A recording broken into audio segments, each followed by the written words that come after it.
Hey everybody, some gadget guy here. It's time for another SGGQA. We're going to talk out some really cool viewer comments and questions that I've gotten over the past week, tease some upcoming contests that we've got. Let's jump right into some housekeeping. We've got a lot of stuff to talk about, and I'm really stoked to be sharing it with you all on this fine Friday afternoon. So of course the most important housekeeping topic that we've been covering for all of the SGGQA so far is my birthday's coming up in August. But you guys don't need to send me gifts because I'm gonna be sending you some really cool presents coming up next month. So all of the contests are gonna culminate on my birthday. So I'm gonna be doing a big video giveaway contest announcement on August 16th. But all of the prizes will be leading up in the weeks before my birthday. So be on the lookout. The first announcements will be happening in a couple days. You don't want to miss out on that because we've got some really cool gear to give away. We've got VR viewers from LG. We've got an LG G3. We've got an HTC One M9, courtesy of AT&T. AT&T is showing HTC some love and hooking up one of my viewers with a brand spanking shiny new front-facing speaker audio cool dude smartphone. And if that sounds like it's going to be something up your alley, you definitely want to be paying attention to what's going on. And of course, I can always use that help spreading the word on these contests, because the bigger these contests get, the more cool stuff I'm going to have to give away. So that's going to be really exciting. Be on the lookout for that. I wanted to start this week's show off with just some of my early impressions. Windows 10 dropped. So for those of you on the PC landscape, maybe you were on Windows 7, you were waiting for to jump over Windows 8, or maybe you were like me and you kind of liked Windows 8. You wanted to see what was coming down the pipe. I've now installed Windows 10 on a couple systems. One that I'm reviewing is the Helix, the ThinkPad Helix. I'm going to show it up for the camera here. It's one of Lenovo's rip and flip. So this is a laptop, and you can open it up. And so then you can see here's that laptop doing cool stuff, and it's already making really nice plinky noises. And you can just push a button and rip the screen off, and the whole computer is just in the screen. See that right there? That's a whole PC running an Intel Core processor, and that's pretty sweet.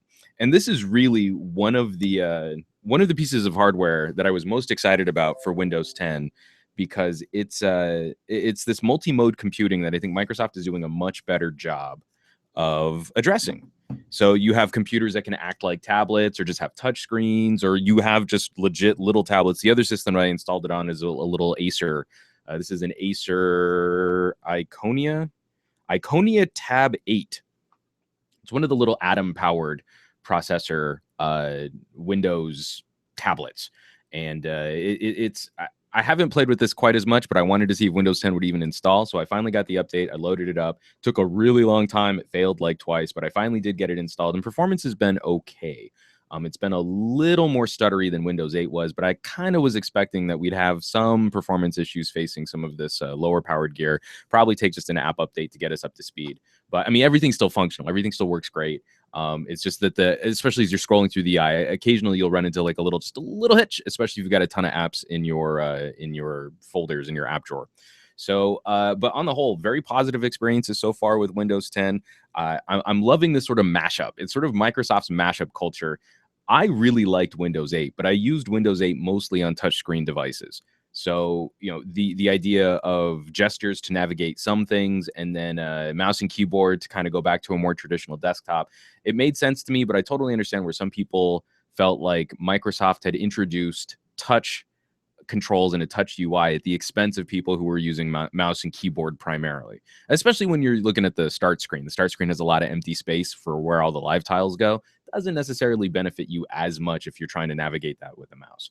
So it's interesting watching their sort of mashup here, where we have better controls now and better options for toggling. Do I want more of a tablet mode? Do I want more of a traditional desktop mode?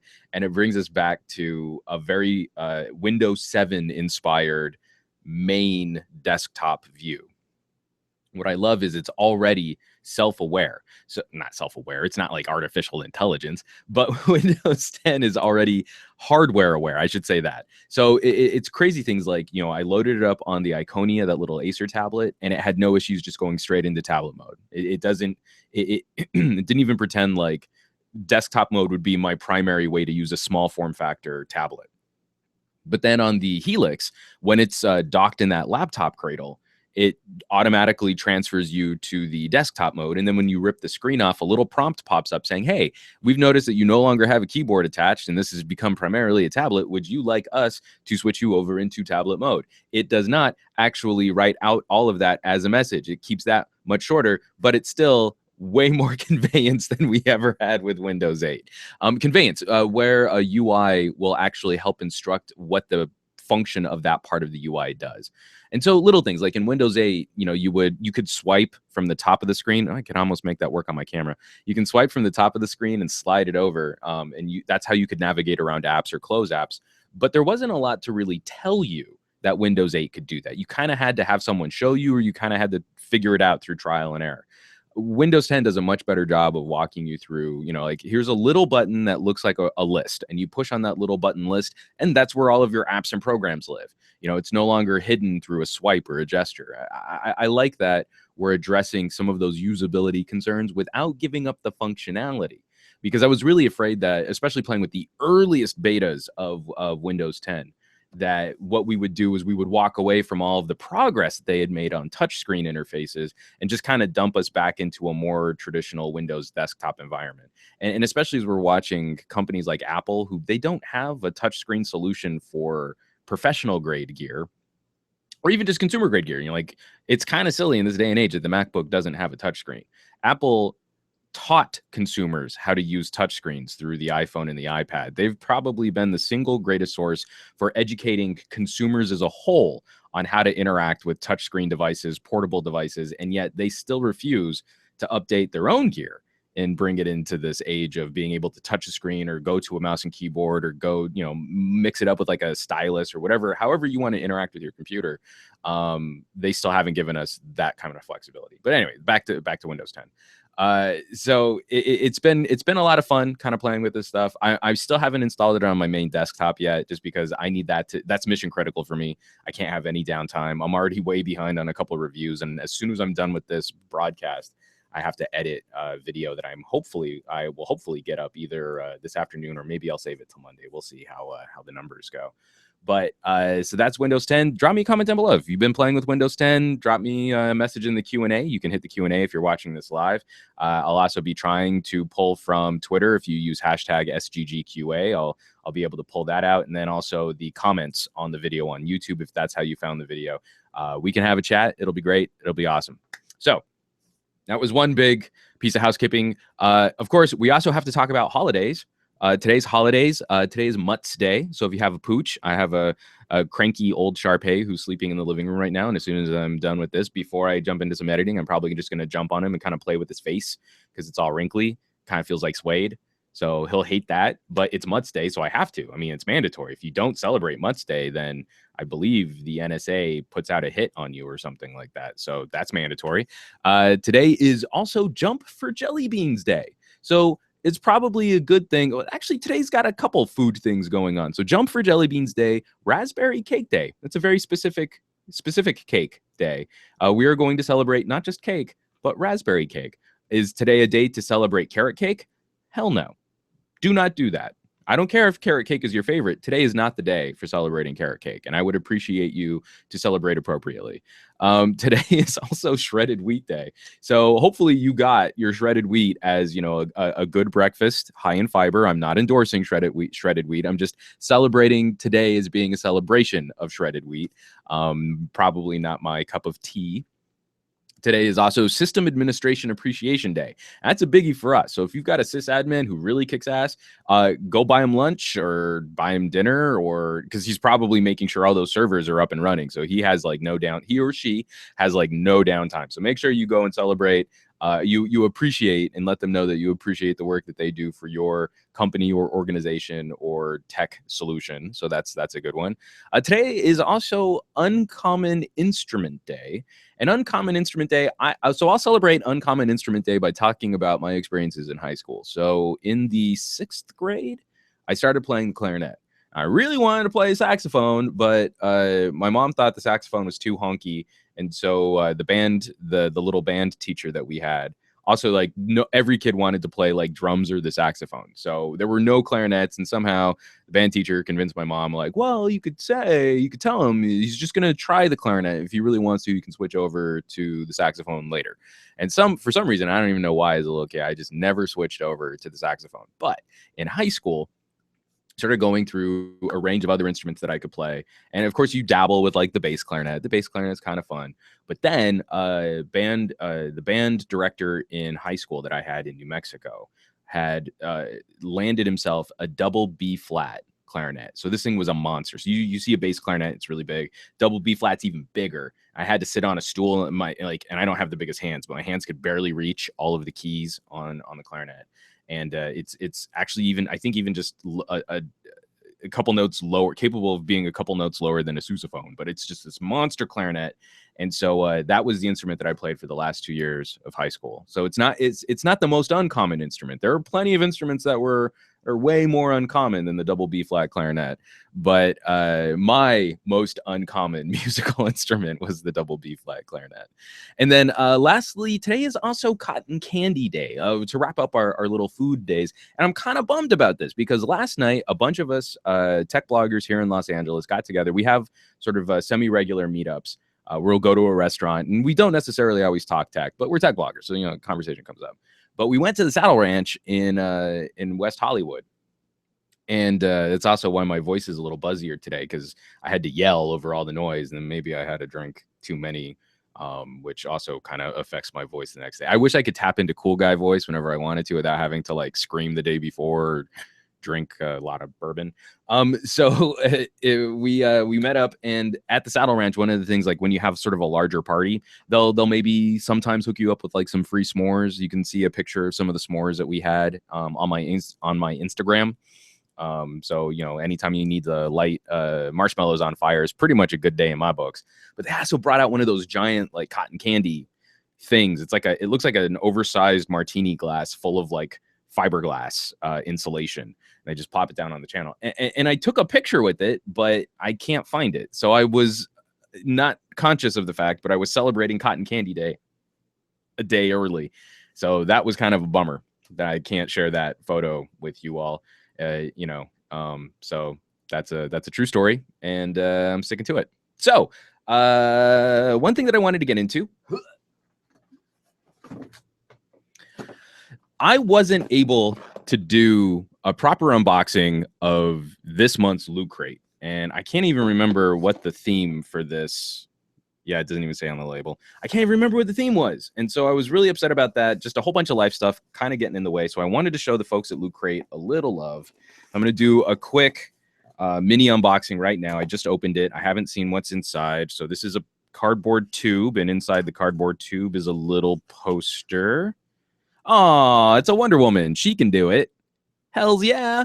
So, Marie and I are kind of having debates. We're cooking our first little baby girl, our daughter due later this year.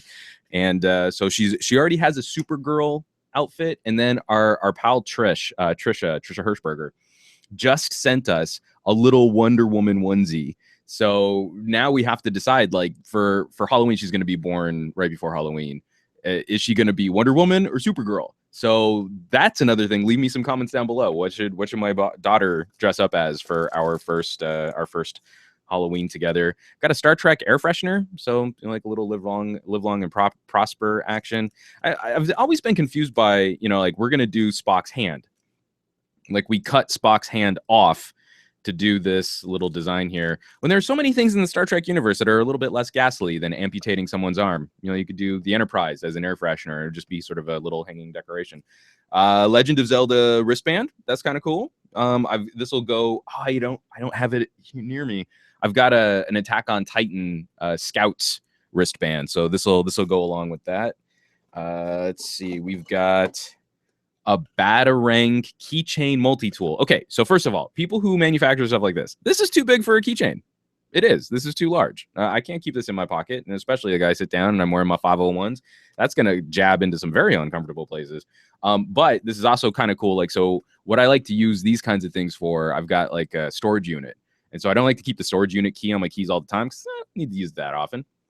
But this is big enough where I can keep the storage key handy and accessible. And then if I have to lug a whole bunch of stuff down to the storage unit at any time, I can also enjoy a nice cold brew using this little bottle opener. But so it's a multi-tool keychain, including a bottle opener, crosshead screwdriver, and a flathead screwdriver. So where are those? Oh, I think they're on the little prongs. So on the little prongs of the Batman thing there, you've got a pair of screwdrivers too. The Loot Crate button. What was the theme? Heroes 2. This is another Heroes box. That's what we've got all this stuff in here for. Wonder Woman action and Star Trek. So this is the biggie. This is a comics Q-Pop figurine, and it's a classic Batman. Batman looks like a little kid. So that's maybe that's maybe, I don't know what Q-Pop is. But it's a cool little collectible figurine right there. That's kind of fun. I like that. That'll definitely be added to my collection of Batman gear because I have a lot of Batman gear. And let's see. Brawlhalla. This is White Fang Nash Legend skin. Oh, so this is for a game to Brawlhalla. So it's a free-to-play platform brawler where an ever-expanding cast of the greatest warriors in history battle in an eternal tourney of champions for bragging rights. And they've got a little code here for different skins and stuff, so that's kind of cool. You know what? I don't play this game. If anyone plays Brawlhalla, the first person on this vlog cast to say, hey, dude, hook me up with that coupon code for Brawlhalla, I'll give it to you. I don't need it. I don't play it. So if you want it, the first person to leave a comment asking for it will receive it. I don't even care if you play it. You can use it for whatever you want. Like maybe you want to trade your Brawlhalla coupon code for an extra cup of pudding at lunch. And that could totally be what you do. And I will say more power to you, good sir. You get that pudding cup. I endorse and approve of your bartering skills using coupon codes for Brawlhalla for more pudding. Nicely done. And lastly, we've got the League of Regrettable Superheroes. It's a hardback book. This was in the Loot Crate, dude. So this all by itself is worth the cost of the Loot Crate, in my opinion. There are a couple things in here like the Spock air freshener. I don't need something that's going to make my car smell funky. But this is a kick-ass little book, and it's a Loot Crate edition of this book. So the only way you could have gotten this book is if you were hooking up the Loot Crates. And it's just going through a bunch of different comics, history, Spotlight, The Bouncer. That was a real comic that people paid 10 cents. And back in the days when this was published, I don't know when this was published. This is Golden Age, 1944. In 1944, 10 cents could have bought you a half of a Volkswagen, I'm sure. Well, was Volkswagen around in 19? Yeah, Volkswagen's around 1944. That's kind of a weird car for me to go to for World War II era. Let's say it would have bought you half a Chevy. That's how much 10 cents would have gone for back then. So, you know, that would have been an expensive comic, 10 cents. I'm absolutely lying. That's not how much this stuff went for. But, you know, like Doll Man. This is an excellent book for me to keep by the facilities in the bathroom for when maybe I need to spend a little extra time doing my business in there. And I can page through some really wacky old comics because, man, it's one of the things, like, we've kind of gotten back into an era of really cool indie comics, and it's not all capes and cowls. We've got some really cool storytellers out there. But that's all inspired by a whole history, like a lineage of other just weird ass comics that have come before. I'm gonna put this Loot Crate down. Woo. Get myself a glass of water. And if you guys want to start hooking yourselves up with the Loot Crate, that's one of the ways you can actually support this channel is if you sign up for a Loot Crate. I think they're less than $20 with shipping. I can save you an additional 10% by using the promo code SGLOOT. Cool box every month is going to be dropped off on your doorstep, just packed full of geek and gamer gear. I've been a big fan of the service. I am actually friends with one of the people who helped create Loot Crate. And it's just a really cool group of dudes that are all actual fans of this stuff too. So it's not just like, hey, we're going to put a bunch of random crap in a box. I think they do a really great job with the service. So last week we talked about some of the videos that I had produced out there, and I made a comment about how in the discussions that are being formed in my videos that this channel is big enough that I start to draw a lot of really crappy fanboy behavior. And I made a passing comment just saying how lately it seems to be kind of focused more from the Samsung camp. I've never really particularly had any issues with Apple fanboys. They've actually been pretty cool on my channel. Every year I'll review a new iPhone. I'm not really an Apple fan, and so I don't get a lot of access to Apple gear because Apple will only give you stuff if you never say anything mean about them and you don't say anything nice about anyone else. Um, that's an exaggeration, but I don't think it's too far off the mark. So that was for comedic purposes. Apple, don't sue me. So I don't keep a lot of Apple stuff on this channel. Maybe I'll review an app here or there if I think it's kind of cool, but iPhone's not really my jam. iPad's not really my jam. I'm not personally going to spend money on stuff to review just to review it on this channel. I really try and focus on the things that I actually do like, enjoy, and the things that I actually do use. But lately, and so anyway, so even though I'm critical of Apple fanboys are actually pretty cool on this channel. So if I present a video and I say, hey, these are my criticisms, I've gotten pretty consistently positive responses from people who disagree with me, let alone the people who agree with me. But the people who disagree with me, open discourse, it's cool. Samsung is my favorite Android manufacturer. I love when they take a focused approach to building out a phone, like the Active or the Note. I think those are targeted at a very specific consumer base. I'm not a big fan of the S. I think the Galaxy S is kind of this generic all-rounder approach to building out a smartphone. And I don't know that they do that as well as when they focus in on a specific demographic. But every time I say something like that, it's everything these kids can do to rush to my YouTube channel, to brigade, to start calling anyone else who leaves comments on my videos idiots or morons. And it takes a lot of the fun out of discussion. You know, it doesn't take much fun out of me actually shooting these videos because I still have a lot of fun producing the videos. But then you go into the comments and you've got a bunch of trolls there who are just being ugly and hateful to all the other people that are trying to have conversations. And again, this almost always seems to strike where they've caught one of my videos, but they haven't seen very many of my other videos, or when I do praise Samsung, when I think they do something well. But obviously I'm a shill. Obviously I'm being paid off, or obviously I'm an idiot. And anyone who would agree with me is also an idiot too. And so it's really disappointing because it seems to come from some really sharp and bright people. I would say typically skewing a lot younger, maybe first-time smartphone owners, or kids who don't have as much life experience. But then also there seems to be a consistent track of, just in the way that they conduct themselves and in the way that they hold these discussions, that they're seriously lacking in social graces. Maybe there's some not as like I'm not trying to say, oh, you know, crappy people are autistic or anything like that, but I mean, like, there seems to be some clues or some hints that they have some kind of issue with interacting in social situations, whatever that might be. Could just be that they're jerks, or there could be something also medical happening. I don't know, because I don't choose to get to know these people very well. But that seems to be sort of a consistent track record. So I did get a couple comments from last week when I made that mention, of people that were also sort of sharing some of their thoughts on that too. The first comment: Samsung fanboys are like the Apple fanboys. Again, I don't know that I agree, just because the Apple fanboys have actually been a lot less visceral of late. Like, it's a little bit easier to be magnanimous when your phone's one of the top selling phones of all time. But anyway, sorry. The quote: they think that their products are absolutely perfect and ignore every single thing that is wrong. I see this all the time on G Plus with people that think that Windows is the most amazing super stable OS, or Linux, or even OS 10. They can't count the misses and count the passes. He goes on, it's like, is the 1020 worth it? And you find videos that say it's a complete no-go because it doesn't have enough apps. And that is completely negating the OS design, battery screen, etc. It's just sad when some people can't just weigh out features and not just listen to someone else for if a device is worth it. In modern times, the Zune would not be worth it, but I love it since I just turn it on and it works. I get to feel the hard drive rumble, amazing sound quality, etc., etc.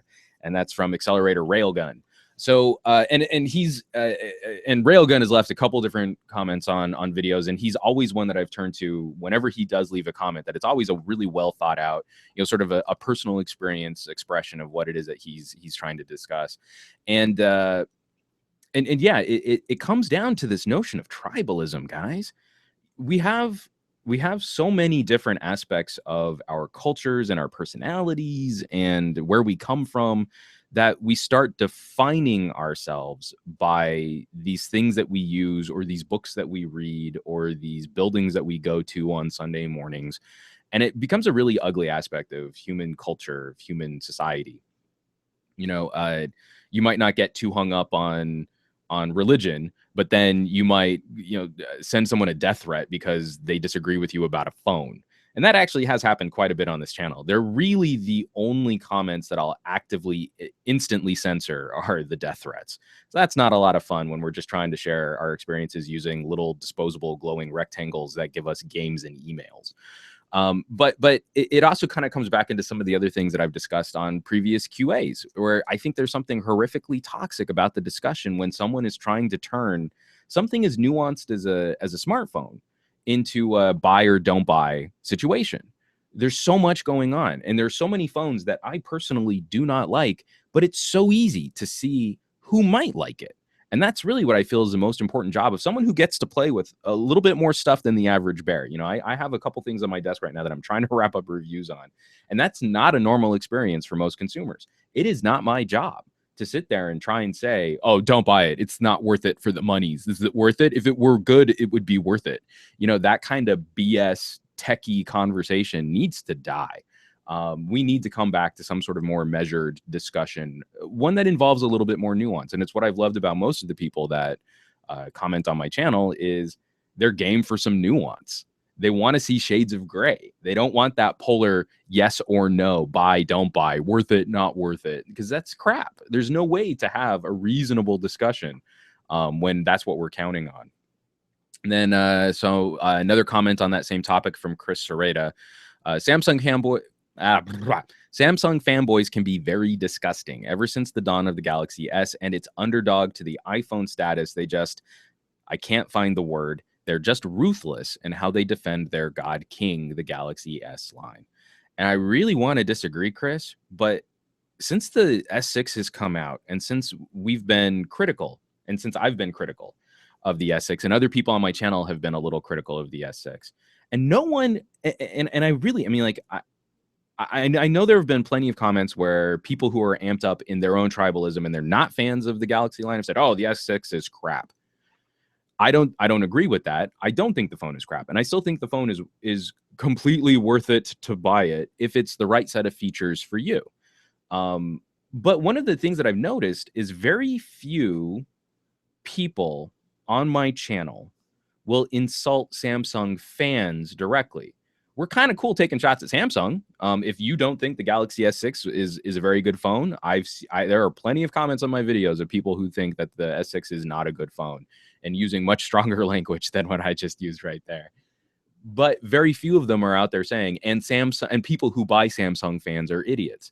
And that has actually become the biggest divisive factor in talking about the Samsung fanboys who are leaving crappy comments on my videos, because it's not enough for them to say they think the LG sucks or they think the Moto sucks or they think the Galaxy S6 is the best.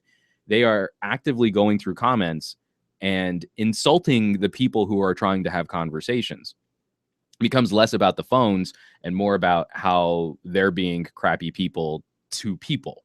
And that's another thing too, where I really wrestle with how active I want to be in moderating the discussion that goes on. I mean, YouTube, we get into those really ugly pockets of, like, well, is Reddit a bastion for free speech, or are YouTube comments really a place to engage in free speech? And first of all, free speech is only the permission that you can say something publicly and not have the government come after you. Free speech does not exist on private company private websites, private forums. You can't go into a business and say a whole bunch of crappy things to the person who owns the business and then get mad when they kick you out. That's not free speech. That's not censorship. It's not a free speech issue. That's not censorship. Free speech. Okay. Anyway, I don't need to make this too political, but when I see someone who's going out of the way, I did actually recently ban someone who every single comment was basically insulting someone else. It had very little to do with the video that the comments were posted on. It had very little to do with the discussion that these people were having. But this individual, on behalf of Samsung, had taken it as his duty to tell everybody how awful they were for not believing that Samsung was the best possible phone of this generation, and with very little evidence. And so throwing out these outlandish claims about how he said everything was objective with his discussion, and everyone else, if they said something that countered it, well, that was subjective and you're an idiot. And so I finally did. He took a lot of time to like go through and sort of address his behavior. And I sent him a private message and I said, hey, like, you sound like you're a really smart dude. I hope you stick around because there's some cool videos coming up that I think you'll really enjoy. It was right before I had put out the review on the Galaxy S6 Active. And he got really quiet for a while, like for a good month. He didn't post any crappy comments. And then just 1 week decided that he just needed to go back and tell everybody how they were all wrong and idiots. And so after giving him basically 3 chances to participate or just to stop being such a schmuck, I finally had to ban him. And so I've only banned 3 people over the course of 4 people over the course of, I think this channel's been live for around 3 years, but really only used seriously for about 2 years. And he's the only person that I've ever had to ban that hadn't sent death threats. But he just took up so much time and so much energy. He was pissing off so many people. Like, okay, I've reached a threshold where he's just not worth dealing with. And I get my blood pressure gets all up whenever he starts dropping comments because I don't even care if he's calling me names. Like, you can find tons of comments on all my videos where people are accusing me of being a shill or saying I'm an idiot because I don't know what I'm talking about, or how I've done a test wrong because I didn't get the outcome that they would have expected. So obviously I rigged the test. My favorite one was on the hyperlapse video that I did, where I had the hyperlapse Microsoft app versus the hyperlapse iPhone app. And someone accused me of purposely shaking the iPhone while I did the walkthrough, even though I was doing them both at the same time. So, stuff like that. I'll leave the comment. I don't care. But I do have a problem when someone is going out of their way to personally attack and personally insult other people that leave comments on this channel. And I kind of can't get over that. It's some sense of social fairness, and I can't let it go. And so I just get really obsessed on it. And there are all these amazing comments that I could be replying to, but instead I'm just sitting there and steaming and focused on this one BS crappy little dude who's just trolling. So I had to ban him. So if you guys have thoughts on what the threshold should be, I'd be really curious to see them, to hear what your thoughts are, because it's something that a lot of us who produce YouTube videos and blogs and who write content struggle with a lot. We're not celebrities, but we are putting ourselves in the public eye. We are putting ourselves under a little bit more scrutiny. We want to have public discussion and public discourse, and we want that to be as open and as accessible as possible. But that also leaves us open to some of these situations and some of these issues where we also have to deal with some really crappy behavior. And it's always a sliding scale on how we're supposed to measure it, how we're supposed to deal with it. If we make the wrong step, we're going to get hammered for it. So a lot of us play very conservatively, but that also pushes reasonable people out. You complain like, oh man, I used to go to this blog and used to be all these great comments, but then the blog got bigger. Now it's just a bunch of trolls. Well, yeah, reasonable people don't want to mix it up with extremists, even in the tech landscape. If you're a Samsung extremist or an Apple extremist, no one wants to be your friend. No one wants to comment or reply to your sort of tech hate speech. So we just walk away. We take our ball and go home. But that's not the way that I want to continue producing on this channel. So leave me your thoughts, or just share if you want to share some of your experiences where you were like in a forum or you were trying to have a conversation and someone else took it upon themselves to kind of wreck your day. Let's let the comments on this video be a bit of a catharsis, and we can all come together and kind of deal with that together. So though some of those comments did come, I've had a lot of continued, mostly positive, some epic fallout on the app speed run that I did. And so I've been talking about this now for a couple of weeks, where I put the Galaxy S6 up against my Moto X. So this is a phone from 2015. It's not technically. It is the most powerful Android smartphone on the market today. Samsung's SoC is monster. It's got super fast storage, super fast RAM. All of the guts of this phone are tremendously powerful, very well built. However, Motorola has an amazing history, starting with the first Moto X, of streamlining and optimizing their software for the hardware. So it's a largely stock Android device, and it handles apps and services phenomenally well. So even though we're dealing with Samsung's newest Exynos SoC for this year, and we're dealing with the Qualcomm 801, it's not even the most powerful processor from last year. It's just a very solid performing processor from last year. The Moto X absolutely destroyed my Galaxy S6 for an app speed runs, where basically I open an app, I open 6 apps in a row, and then I open those same 6 apps again. The Moto X is just flying through opening all of these apps. You know, it was 4 social networks and 2 games, 4 social media apps and 2 games. And especially on the second run through, all of those apps were still in RAM. So Samsung has a problem where the second you close an app or you open up another app, it's very aggressive in dumping the app from RAM. So it's not in the background anymore. And I really think my hypothesis is that because Samsung went with a more powerful chipset and a smaller battery, that their kernel was way more aggressive in RAM management to help preserve battery life. That's my theory. And especially if you check out AnandTech just released their review of the G4, check out some of the battery stats. A lot of people were claiming that Samsung's efficiency and their AMOLED screen and their faster RAM were going to be better for battery life than just LG putting in a larger battery. But it's not like LG didn't make some improvements to their screen tech, and the Qualcomm 808 isn't the best processor on the market, but it's still pretty good. And I would say Qualcomm's radio management is probably better than Samsung's radio management. And the two compete pretty close, if not the G4 eking out a few more wins than the Galaxy S6 in terms of overall battery life for benchmarking. And my personal experience is I make it through the day easier on the G4 than I do on the Galaxy S6. My usage, especially with a lot of multitasking, I seem to do better with LG and the slightly larger battery than I do with Samsung and the supposed efficiency. Because I also refuse to use battery saver unless I absolutely need to. I hate how battery saver wrecks performance. I'm paying for a top of the line monster fast smartphone. I want to be able to use that power, every single time I turn it on.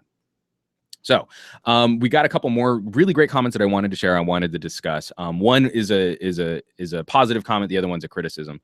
So the positive comment comes from Reginald, and he says, finally, someone has articulated in video what I've been saying for about 2 months now. I purchased the Galaxy S6 primarily because most of the reviews for the phone make it the phone to purchase.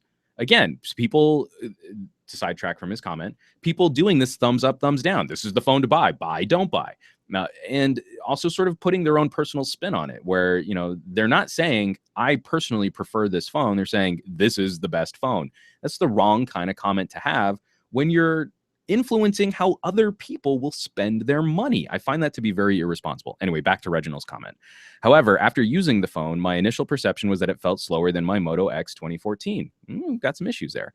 After doing some tests on my own, I confirmed it. One thing that I will say is that apps, when you are in them, are faster on the GS6 than on the Moto X, which is where the raw power comes in. However, it all falls apart when you consider getting to said apps. What good is app performance when the device struggles to launch and move between them? And Reginald, that has absolutely been my experiences on the Galaxy S6 too. Galaxy S6, when you're in a game, something really taxing for both the CPU and the GPU, it's a beast. I mean, it really is beautiful. But exactly what you're saying is when you need to, let's say you open up an email, you need to get an address, flick over to Google Maps, you can drop it in there, get turn by turn, and then jump over to like a text message. And then I use an in-car, I have an app, Dash. I have this great review on Dash. It's a great service, but that's also an app that runs in the background while I'm driving to help give me alerts if I'm driving irresponsibly, like, oh, you're braking too hard. You could be saving fuel if you didn't accelerate so hard. I mean, it gives me these little pulses to my smartwatch just to kind of help train me to be a better driver in nasty, horrible LA traffic. All of that going on, it's not fun moving back and forth between those services on the Galaxy S6. And it is frustrating when you pick up a 1-year-old phone with definitely less powerful hardware and less RAM. It's 2 gigabytes of RAM the Galaxy S6 has 3 gigs of RAM, right? Anyway. And you can pick up a Moto X 2014, and when I need to move back and forth efficiently, quickly, with as little lag or jank as possible, the Moto X just spanks it. And this is one of those things, like, I'm not entirely sure what Samsung did with their kernel, but when we're discussing the lifestyle usage of a device, raw horsepower doesn't help you. You really need a little bit more optimization, and that's where other phones have done this better, and I would hope that Samsung will improve. But already playing with Android 5.1 on the Galaxy S6, a lot of that doesn't seem to have been addressed, and I think Samsung is sticking to their guns in how the phone will handle background apps and services, which I think does a disservice to the phone. It does a disservice to the hardware because it makes the most powerful Android phone on the market feel like it's struggling to do basic things. And that's a bummer. But anyway, so I also got some criticism here. I'm going to take a quick sip of water. And so this criticism, let me just read the criticism. I wish you would have tested more of the traditional pre-installed apps such as calculator, dialer, calendar, etc. It is a pet peeve of mine when I use a phone with high-end specs and I have to wait a second for the dialer to load or the photo library to find my pictures. Windows Phone and iPhone have it on most Android phones in that department. It is more understandable when a non-native app such as a game or Amazon doesn't work well on a phone because they weren't specifically designed for that phone. So this comes from RJD, which I assume stands for Robert Jr. Downey. So Robert, can I call you Rob? Rob, I feel like we've grown. I can call you Rob. So Rob, the thing about, because I really struggled, I really did. I actually do appreciate this comment because I was trying to showcase in the most fair and comparable way how these two phones handled similar services. So I tried to pick things that I thought were going to be widely accessible. So for the social services, I picked Facebook, Twitter, Instagram. I'm missing one, but I can't remember. But it was 4 of those types of apps. And then the 2 games I picked were Marvel Future Fight, which is a very big and aggressive action video game, and then Dots. So Dots is a really low power, you draw dots and you link dots together and you draw lines. So those I tried to a pretty wide spectrum, but I wanted them to be exactly the same. The exact same apps and services. And I have almost exactly the same apps loaded on my Moto X as I do on my Samsung, my Galaxy S6. So both of them are coming from a very similar place of usage. And also, I think I have the same music collection downloaded on both of the phones too. So again, it was like the same amount of storage, the same apps, and then I wanted to pick exactly the same services. The problem with trying to fire up, doing the calculator and the calendar. So the pre-installed Samsung calendar is a little bloaty. So on my Samsung, I don't use it. I use the stock Google Calendar, especially because it gets app updates much sooner. As soon as Google puts out an update, I get it. I don't have to wait for Samsung to roll out, individual app updates too. I mean, they've gotten better about it. You don't have to wait for a full operating system update, but it's like I have to have a separate Samsung app updating service just to keep up with that kind of stuff. And it's a lot of junk, man. It's a lot of junk to kind of keep on your phone for stuff like that. So it's really hard for me to control. Like if I fire up the calculator on a Moto and the calculator on a Samsung, it's not really an apples to apples comparison. And there's so much stuff going on with TouchWiz, for example, that a lot of those smaller apps like your contacts, your dialer, and your calculator kind of feed into this TouchWiz lumbering, bloaty software situation. Some of the things that people will criticize Samsung pretty readily for is that there's a lot of stuff going on top of Android because of TouchWiz. So if I do that, if I do TouchWiz apps versus Google apps on a Moto X, because Moto X is pretty near stock, instantly I know I'm going to have Samsung fanboys complaining about, well, it's not an apples to apples comparison, or actually not even just Samsung fanboys. I think it would be fair to criticize just because we know that some of those apps are bigger. So then the next criticism would be, well, why don't you test it on apps that are the same for both platforms that weren't directly influenced by the manufacturers? And that's kind of where I went. That's what I sided with for my my app speed test. But I'd be curious to see what other people's experiences are, even if it's not exactly the same, where you don't have the same apps and services loaded on your phone. It could be kind of fun if people shared some of their own speed runs, doing the same type of test to then compare, like, is this similar performance to what you're getting? Are you seeing sort of a general trend for how different phones handle things like opening apps, launching apps, multitasking, that kind of stuff? That is maybe one of the nerdiest things I could think of, to try and like create a little community of people that are all just sitting there pointing cameras at their phones while they open apps. But it could be fun. I don't know. If you guys want to try and do something like that, I'd be game to help. So so let me know if that's something that's up your alley and we can maybe make that happen.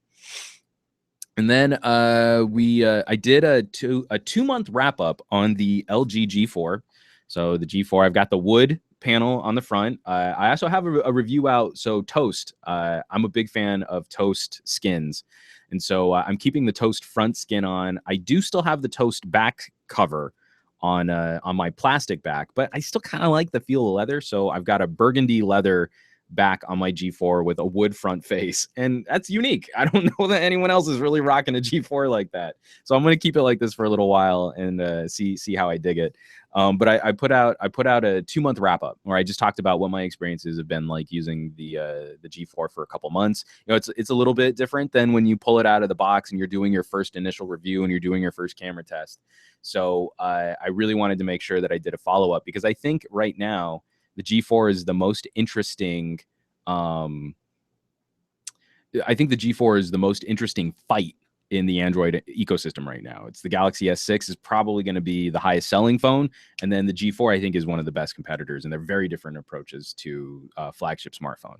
So one of the things I mentioned though is that I have been having some audio issues, and this comment comes courtesy of Illitero. You're the first reviewer that I think I've seen that has made attention of the weird omission of being able to mute the device from the volume rocker. And this is a problem with Android 5.0. This isn't, or 5.0 and 5.1, not just the G4. I suddenly don't feel insane for detesting the clunky sound profile management. Ha ha ha. It's something that I will always miss dearly from my BlackBerry days and got excited to see, but it is handled horribly in Android 5.x. I have yet to get it to mute notifications properly while letting my alarms go off. It could be user error in some instances, but I know that in a device running 5.0, I had everything set up to allow alarms and they just would not go off audibly at all. It's great to add a potentially powerful feature like sound profiles, but removal of the simple volume rocker silence method is annoying enough for me to avoid Lollipop for now. If I need to silence my phone quickly, I don't need to futz around with settings to make the perfect silent alarm mode. Haha. And that was from Illitero. Dude, it's bugging me so much, because I know there are all these different places. There are different places where you can go to manage sound profiles. So there are these settings that you can go into. You can also change the volume of alerts and notifications in specific ways. But none of that really compares to the simplicity of just turning down the volume rocker. You know, you push the down button until you get to vibrate, and then you push once more and it's totally silent. You don't have to remember to go back into settings later. You just pick up your phone again and like, oh, I'm ready for alerts. I'll push the volume rocker back up. It's just physical. It's muscle memory at this point. It worked so well in Kit Kat and Jelly Bean. Now, what they've come up with for Lollipop is not as good. And it really bugs me too, especially as we're trying to push into wearable devices, moving our notifications to things like smartwatches. It really bugs because now I've got this setting, which I have to go into and handle in a very specific way, just so that I can keep notifications to my watch and make sure my phone stays quiet, that it stays silent.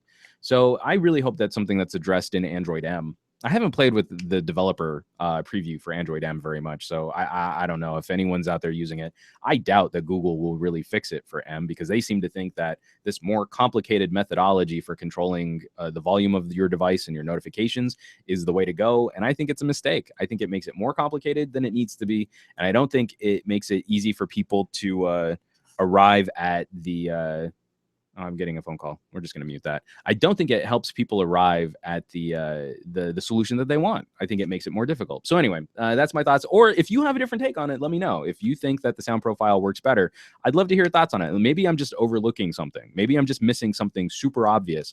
But I really miss how simple, and I think you can still do this on a Samsung, how simple it was just to turn volume down to vibrate and then to off.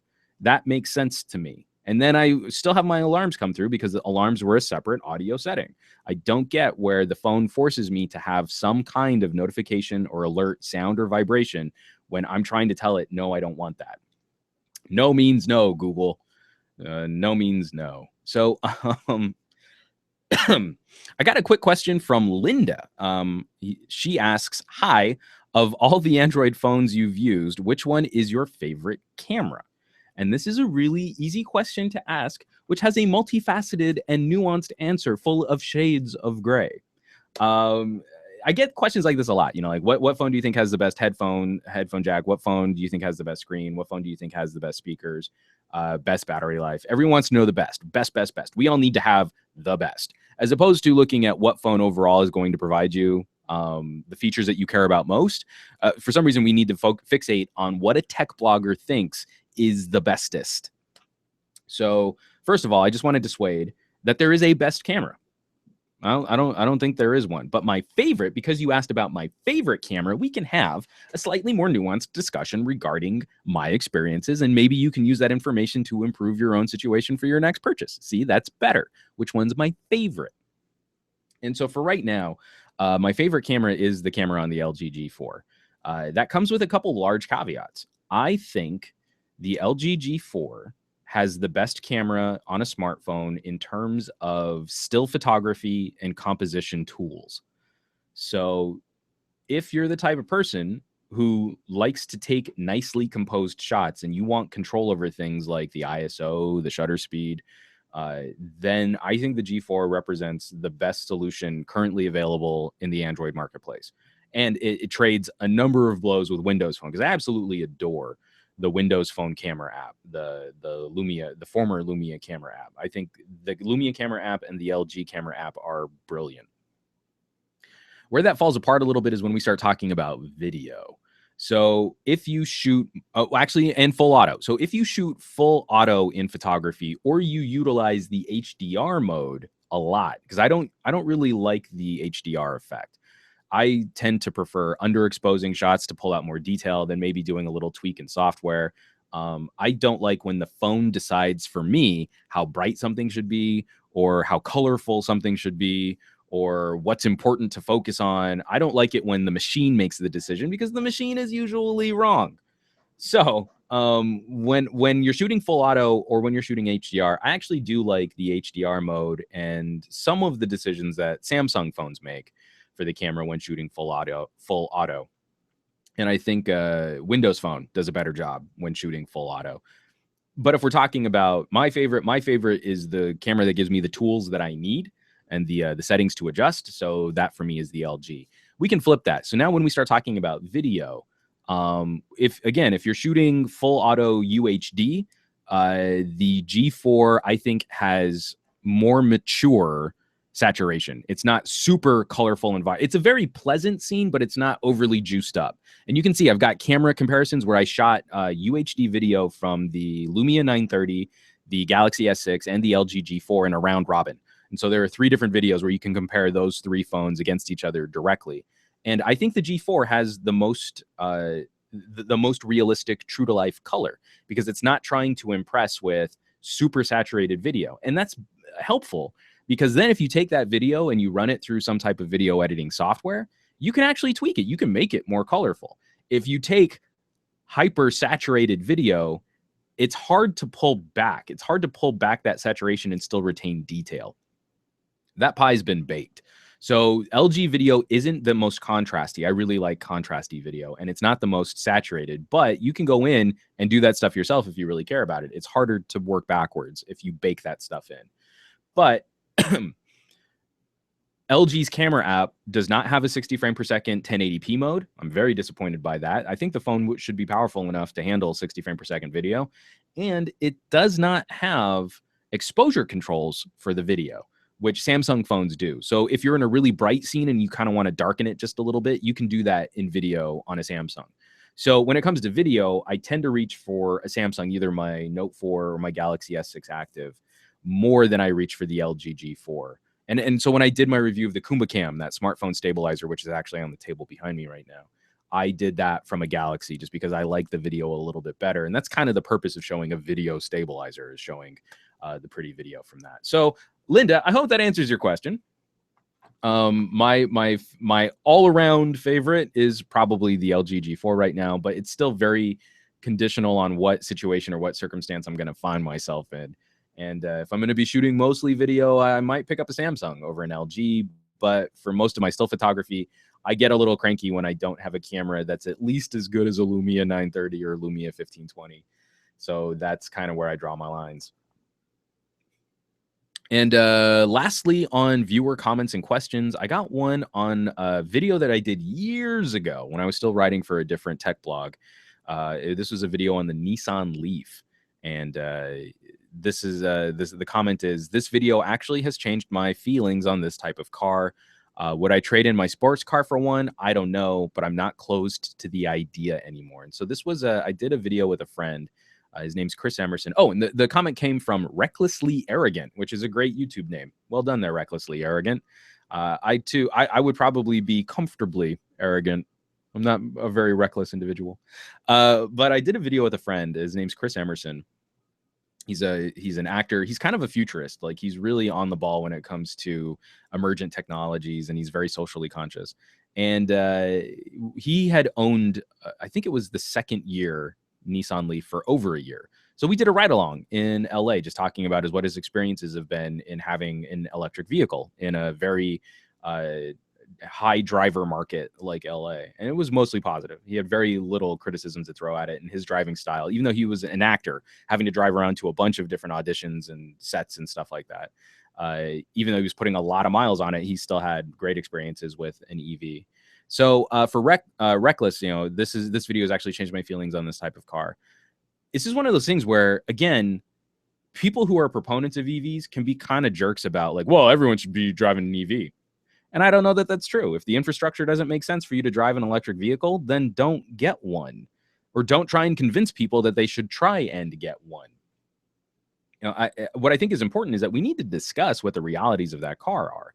But for a lot of people, the average distance driven by a driver in the United States is something like 35 miles.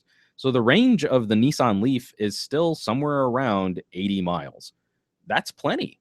If your driving habits and your driving style fit into that kind of usage, that's fine. It's actually a really compelling solution to moving over to an electric vehicle. If you're doing a whole bunch of rural driving, a whole bunch of really long distance commuting, well, no shit. The Nissan Leaf probably won't be a good fit for you. So it's all about trying to find, again, the features that we care about most, balanced against the compromises we're willing to make. But I think EVs have gotten to a point where if the features benefit you, the compromises haven't been particularly terrible. So in LA, we're starting to build out some of these really fast charging, these stage 3 chargers.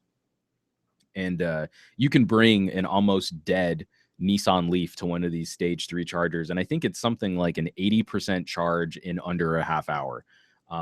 Which is pretty remarkable because it's not a phone. Like, we're used to quick charging on a phone. Oh man, my Galaxy S6 charged up in 30 minutes. It charged up to 80% in 30 minutes. Yeah, we're talking about a car, and we can do stuff like that. That's insane. That's pretty crazy. And especially for what you might need to do. So, like, say, you're driving around, you're near dead, you might want to pick up a cup of coffee anyway. You just want to stop for a second. A half hour is longer than it would take you to fill up a tank of gas. No question.